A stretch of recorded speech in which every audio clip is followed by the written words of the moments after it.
A la ingeniera Andrea González. Ella es activista ambiental, fue candidata a la presidencia de la República en las últimas elecciones por Sociedad Patriótica, quedó en el cuarto lugar. Le damos la bienvenida nuevamente, Andrea, a este medio de comunicación. En otra entrevista nos confesó ya su intención de la segunda vuelta. Dijo claramente que no votaría por Luisa González, entendiéndose que lo haría por Daniel Noboa. Con este antecedente quisiéramos preguntarle: ¿cómo ha visto usted el desarrollo de esta pre-campaña previa a la segunda vuelta electoral que ya se acerca? Buenos días, chicos, qué gusto estar ahí y definitivamente escuchando la publicidad, qué ganas de estar en Cuenca, comiendo toda la oferta gastronómica maravillosa que tienen allá. Pues bueno, el tema de los ecuadólares nos deja muy claro que si hay algo en lo que no están confundidas los asambleístas de RC5 es que ese siempre ha sido su fin. Ellos, yo no creo que están confundidas, yo creo que realmente han hablado con la verdad, con lo que ese proyecto político les ha venido enseñando durante su tiempo de preparación, porque es imposible olvidarnos que el candidato a la vicepresidencia del proyecto de la RC5, Diego Borja, es y fue y sigue siendo uno de los principales defensores del proyecto ALBA e incluso el representante del gobierno ecuatoriano en la comisión del proyecto ALBA junto con Hugo Chávez en su momento. Entonces, a diferencia, no comparto el criterio de la candidata a la presidencia, no creo que es un tema que no dominan, no creo que se han confundido, creo que es el reflejo de la preparación y de lo que yo diría es más un adoctrinamiento que realmente una línea de pensamiento que necesitamos tener aquellas mujeres que quisiéramos ser parte de ese proyecto, porque lo que yo también veo es una línea en la cual las mujeres tienen que repetir como caja de resonancia lo que aquel líder prófugo de la justicia opina o cree que es lo mejor que se puede hacer frente a la economía de un país en donde, perdóname, yo me vengo recorriendo este país casi un año y medio, si hay algo que la gente cree que funciona en este país es la dolarización. Andrea, muy buenos días. Gracias por acompañarnos en esta mañana. Bueno, el presidente de la República ha emitido este decreto. No obstante, varios expertos han dicho que esto no tiene un impacto real en la política monetaria del país. El objetivo sería, de alguna manera, proteger la dolarización. ¿Cuál sería el camino? Realmente fuimos muy claros en campaña. Este gato de 5 patas, que es esta constitución de Montecristi, que es creada justamente en estos momentos donde Latinoamérica estaba a merced de un ALBA de Hugo Chávez, te habla de que en la constitución lo único que apoya a la dolarización es esa pequeña parte que dice que la moneda oficial del país es el dólar. Y es algo básicamente temporal y obvio. La realidad es que esta constitución es un peligro para mantener la dolarización, porque como está hecha a la medida de este sistema chavista en el cual el Estado es obeso y es un Estado que puede imprimir su propio dinero a través de su maquinita de impresión de billetes, esta misma constitución te pide aumentar en porcentaje los presupuestos de varios ministerios sin tener ningún sustento financiero. Esta constitución no le permite a la empresa privada participar activamente del sector petrolero, del sector energético, del sector industrial, del sector productivo. Es esta constitución la que ve a cualquier inversión internacional y la espanta a través de la falta también de una continuidad jurídica, de una predicción de cómo van a reaccionar nuestros presidentes. Entonces, en realidad, la única manera de proteger la dolarización, de verdad, es cambiando esta constitución a una que considere tanto a la inversión privada como al inversor como una parte crucial del desarrollo económico del país. Porque de lo contrario tienes un reglamento que está hecho para un país que puede emitir su propia moneda. Y bueno, en su momento incluso se llamó el proyecto Sucre, ese es el nombre completo con el cual Alianza País, ahora RC5, siempre ha puesto sobre la mesa el tema de tocar la dolarización y mucho más allá. Cuando tú lees los planes de gobierno de estos populistas del socialismo del siglo XXI fracasado en Latinoamérica, siempre te hablan de tocar las reservas. Y en el momento en el que tú tocas las reservas, así sea para el proyecto social más necesario, tú estás poniendo en riesgo la dolarización. ¿No ha cambiado usted, lo que nos señaló en la entrevista anterior, su decisión sobre no votar por la Revolución Ciudadana? más que por la revolución ciudadana o el correísmo, como realmente lo llamamos de manera errónea en Ecuador, hablamos de lo que fue el socialismo del siglo XXI y su paso por Latinoamérica. Vemos cómo dejó a Venezuela, hemos visto los problemas que hereda Colombia. Otros países incluso se han dado cuenta de lo poco útil que ha sido, y debo reconocer que en ese sentido Brasil y Chile, que en su momento parecía que iban hacia un socialismo del siglo XXI latinoamericano que ha sido un fracaso, y ojo, hay que decirlo, el socialismo europeo no ha sido un fracaso, pero el socialismo latinoamericano sí. Entonces, en lugar de decir nunca estaré a favor del correísmo o nunca votaría por Luisa González, porque yo contra la señora González no tengo nada personal, en realidad como ecuatorianos tenemos la obligación de informarnos de cuál es la propuesta de ese proyecto. Y su línea de tiempo nos deja muy claro, en primer lugar, que no hay espacio para la libertad y para aquellos que pensamos distinto en este tipo de proyectos autoritaristas y que tienen un presupuesto enorme en la comunicación. Si hay algo que debemos aceptar es que Ecuador jamás ha visto una propaganda política como la que vivió durante los 10 años de socialismo. No digo que esté bien, pero lamentablemente el efecto de eso continúa. Regresar al socialismo del siglo XXI sería retroceder todo lo que incluso otros países que se plantearon el socialismo han avanzado. Entonces queda claro que no hay espacio para el pensamiento liberal, ni para la empresa privada, ni para el crecimiento económico en dólares dentro de ese proyecto político. Jamás podría votar por un proyecto político que ha demostrado que lo principal es callar aquellas voces que están en contra de sus pensamientos. Andrea, si bien usted tuvo el aval, digámoslo así, de Sociedad Patriótica para participar en la contienda electoral, usted no se pertenece ni ha activado en esta organización política. Entendemos más bien que el objetivo suyo sería constituir un propio movimiento, construir una nueva organización política. Sin embargo, le preguntamos del equipo de trabajo y respecto de la organización que le auspició, ¿ha habido algún análisis, algún diálogo, alguna decisión sobre todo de cuál es la posición que adoptarán en este proceso electoral que se viene para el 13 de abril? Es decir, ¿han decidido su voto o la idea es que cada militante o cada ciudadano y ciudadana que les brindó el apoyo tomen su propia decisión? Yo tengo una relación maravillosa, continúo con una excelente relación con el Partido Sociedad Patriótica, siempre lo he dicho, estoy increíblemente agradecida del espacio libre que nos dieron a un proyecto político que tenía casi a toda la clase política en contra. Tenemos una excelente relación. La idea de crear este movimiento verde liberal habla más bien de una necesidad de ese espacio dentro del espectro político. La gran mayoría de nuestros partidos se clasifican en el espectro de izquierda, en una izquierda que tiene algo de las luchas sociales, sin embargo, y en lo personal creo que se ha prostituido, discúlpenme si el término es muy fuerte para tan temprano. Por otro lado, tenemos derechas vacías, huecas, que jamás han peleado por la libertad. Esta propuesta de verde liberal, el nombre que hemos buscado, que ha sido bastante rápido de entender, responde a que este espacio no se encuentra realmente en la política. Coincidimos en muchísimas cosas con el Partido Sociedad Patriótica, sin embargo, la postura de ellos de centroizquierda viene a ser lo distinto en un verde liberal donde hablamos de la libertad económica y por supuesto que sí, también la libertad social. Lo que estamos haciendo en este momento es crear un movimiento local para así tener participación en las elecciones seccionales. La idea es también apoyar a aquellos candidatos que quieran hacer lo mismo desde sus provincias. Cuando tú haces un movimiento local, lo principal son las alianzas. Entonces, en ese sentido, estamos completamente abiertos y escuchando. Este fue un proyecto que amalgamó mucho de la sociedad civil, mucho de la parte académica, mucho voto antisistema. Realmente, más que yo hablar por los votos que tengo, porque realmente eso es una opinión hueca o inválida, diría yo, los votos no se endosan. Nuestra campaña ha sido recordarle a nuestro electorado que si bien las cosas pueden mejorar, dentro de la lupa de la libertad, todo es perfectible y hay espacio para opinar. Dentro de la lupa del autoritarismo, de lo que ya conocemos, del despilfarro de nuestros recursos no renovables para proyectos políticos personalísimos, no hay espacio para opinar. No considero que decirle a mi electorado por quién votar tenga los resultados que se esperan.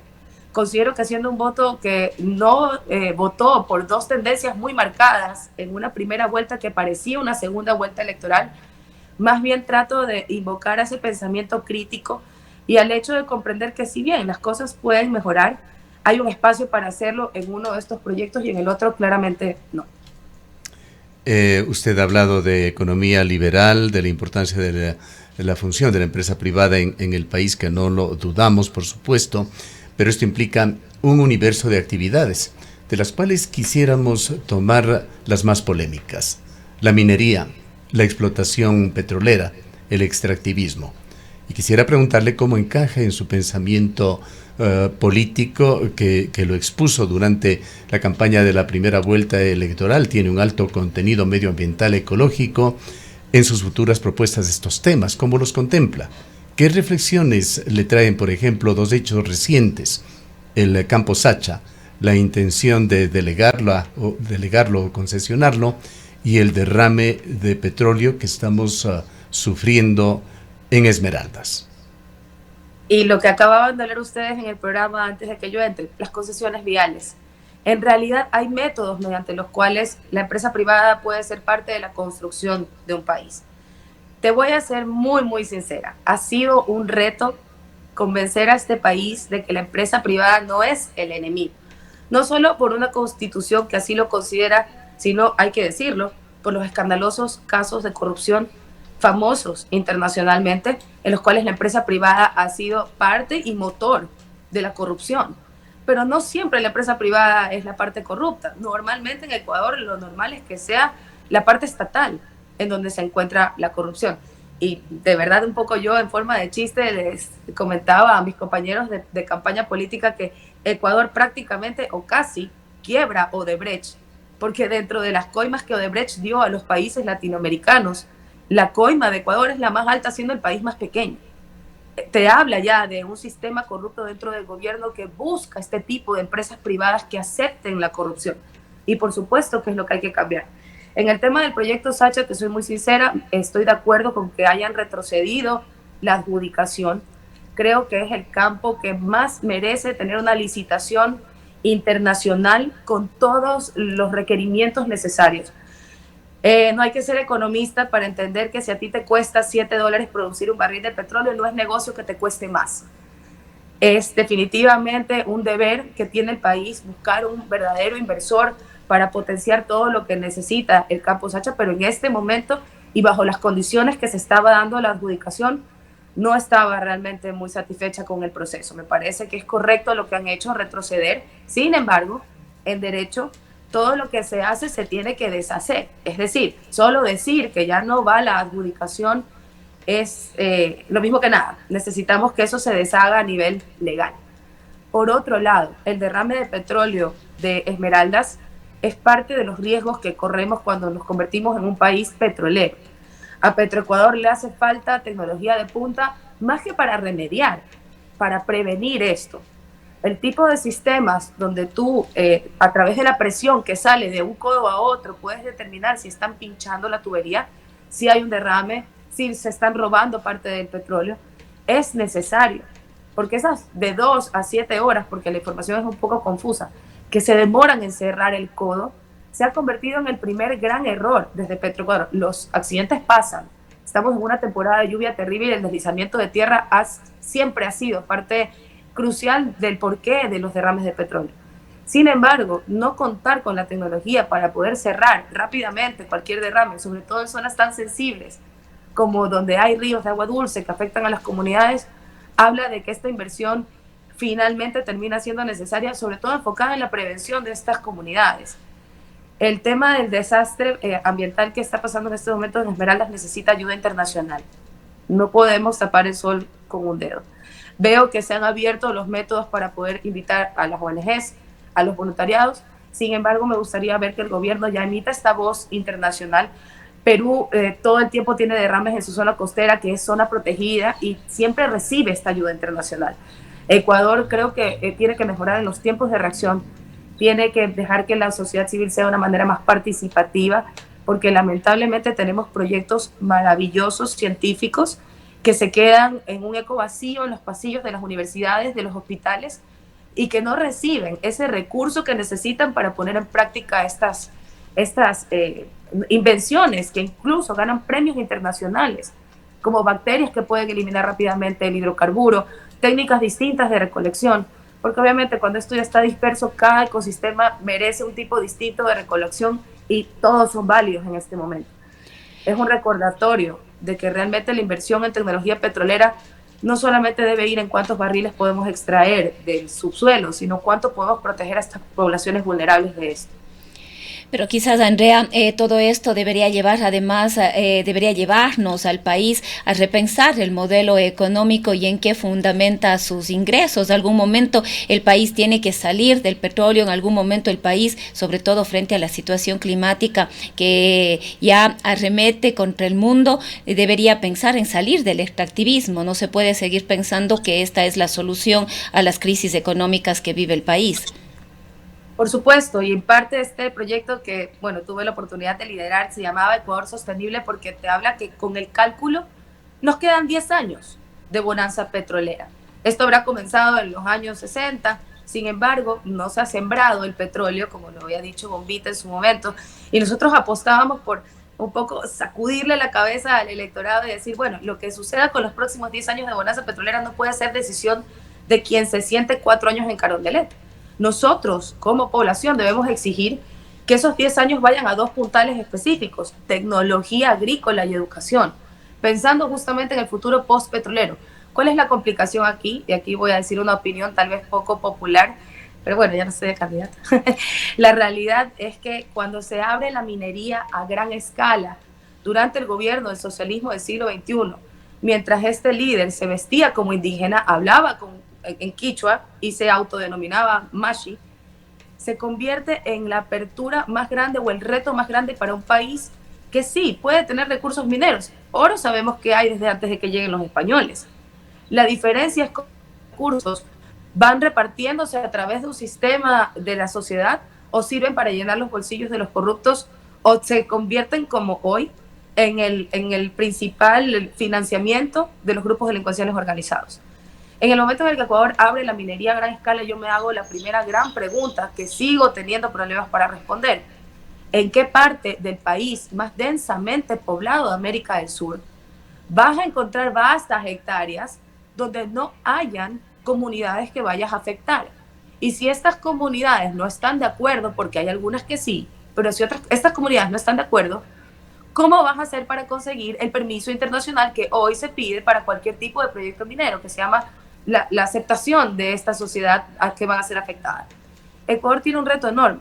Sin embargo, es herencia del socialismo del siglo XXI esta disyuntiva en la cual, lamentablemente y a través de consulta popular, se aperturó la minería a gran escala en un país muy pequeño, densamente poblado, con muchísimas etnias indígenas. Esto te deja un reto como gobierno que tú tienes que estar realmente muy pendiente de cuál es la voluntad de estos pueblos. Y tienes que respetar la voluntad popular. Hago eco de Azuay, que ha sido muy claro en votar en qué zonas no quiere saber nada de la minería, no porque sean ecológicos, porque saben cuánto vale esa agua, porque esa agua riquísima es parte de la agricultura reconocida a nivel internacional y del por qué mucha gente quiere retirarse a Cuenca, siendo de Canadá, de Estados Unidos o de Europa.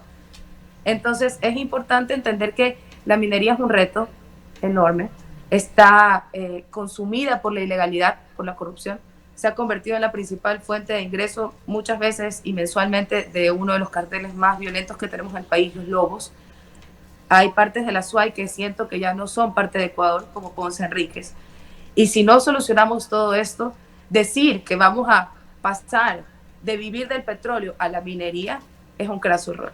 Justamente es un tema realmente preocupante y de fondo para el futuro de Ecuador. Pero hay una realidad: la dependencia del petróleo de la economía ecuatoriana es total al momento. 3 días sin petróleo por el problema de Esmeraldas y las finanzas públicas están ya con problemas, rompiéndose la cabeza el gobierno de dónde saca el dinero. Mientras tanto, van 2 gobiernos que han hecho caso omiso a una decisión del pueblo ecuatoriano, devaluando las consultas populares sin observar lo que decidió el pueblo ecuatoriano con respecto al Yasuní, por ejemplo. La pregunta es: ¿cómo deberían orientarse aquí en Ecuador las actividades extractivistas, sabiéndose que el estado del arte de la tecnología, petróleo y muy particularmente minería no dan garantías sobre la ausencia de impactos ambientales? nunca puede haber ausencia de impacto ambiental cuando haces una actividad extractivista. Sin embargo, yo creo que Bombita, y siempre cité a Bombita para que un poco me saquen de la lupa de una mujer, entre comillas, joven, entre comillas, ambientalista.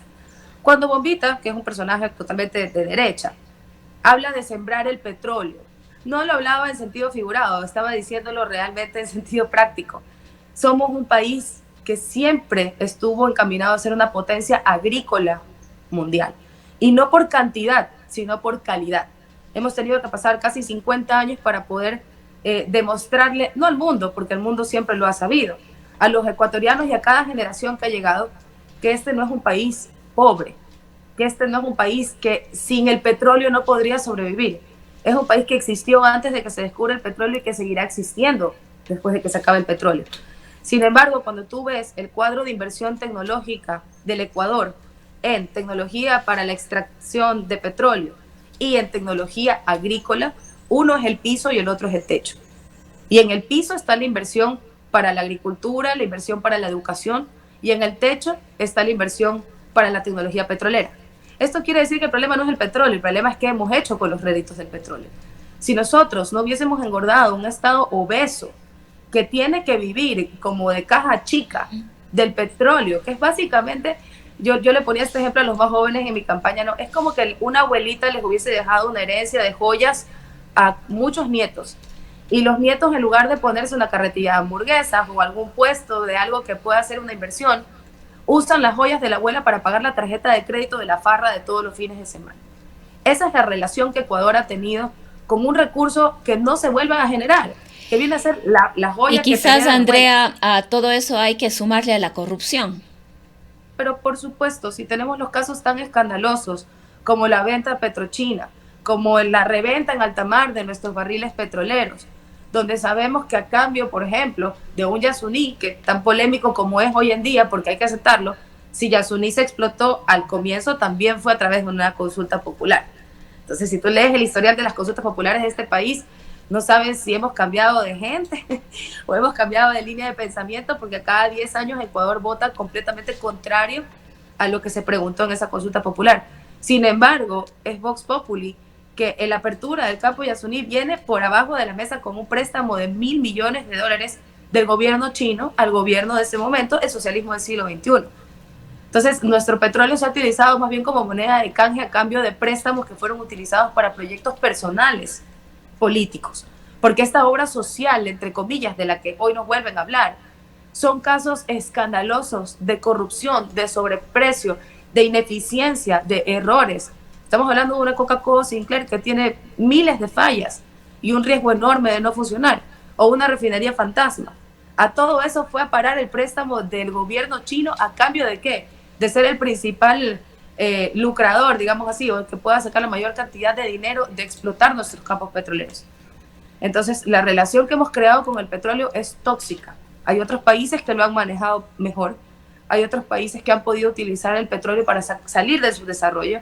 Sin embargo, en Ecuador lo hemos utilizado para financiar el gobierno del proyecto político de turno que está en Carondelet. Andrea, si no me equivoco, usted obtuvo aproximadamente un 3% de los votos, se acercó a un 3%, esto fue algo más de 260,000 votos. ¿Sabe lo difícil que es conseguir un voto? ¿Cómo ve el reto de los dos candidatos de disputarse aproximadamente ese 1.000.000 de votos entre blancos y nulos para virar el fiel de la balanza en la segunda vuelta electoral? Y le pregunto también, dentro de esto, ¿qué importancia tendrá el debate del próximo domingo?